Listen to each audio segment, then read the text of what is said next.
For today's video naman po, at dahil araw nga po na linggo, ay magsisimba po muna kami. Kaya ayan, papunta na rin po kami sa simbahan. At hindi kalamigan ang weather ngayon, kaya ganyan lang po yung suot ko. Medyo inaantok pa nga po ako, kaya pagkalaki-laki naman po ng hikap ko dito. At saka, na-miss nyo rin po ba ang maganda kong boses? Kasi medyo matagal din po na hindi ako nakapag voice over.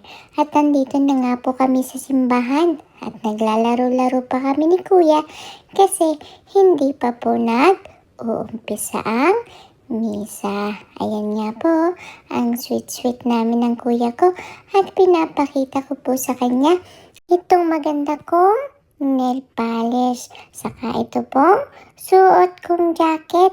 Regalo po sa akin ito nung Christmas. Kaya ayan po, sabi ko kay Kuya ay mayroong star na tamang-tama lang po sa pangalan ko.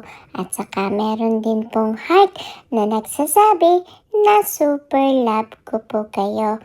Pagkatapos nga po ng misa ay dumiretso kami dito sa Costco at naglagay po ng gas si Daddy sa sasakyan. At syempre, nandito na rin kami sa Costco. Kaya, mag-grocery na rin po kami ng konti. Ayan nga po, patingin-tingin pa ako. At talaga naman pong nakakatukso itong mga laruan dito. Parang gusto ko pong pagkukuhanin lahat.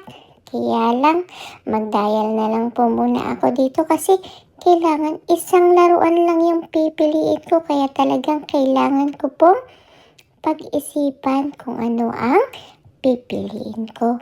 At sa wakas po, ay ito na talaga ang nagustuhan ko.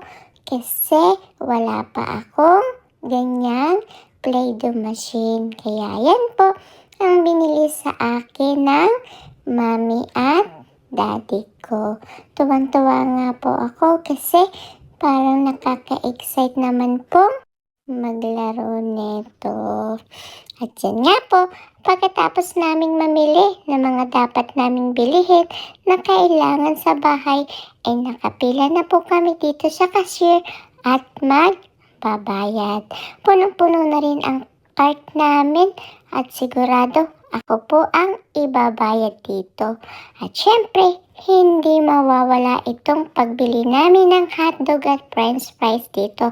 Kaya yan, pag-uwi ng bahay, ay talaga naman po, enjoy na enjoy ako sa pagkain dito. Miss ko rin po kasi ito kasi medyo matagal din po kaming hindi nakapunta sa Costco.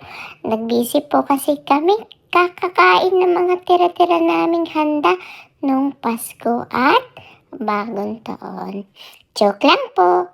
Pero ang totoo po ay nag-super busy po talaga kami ng mami ko. Yun lang po. Bye-bye po.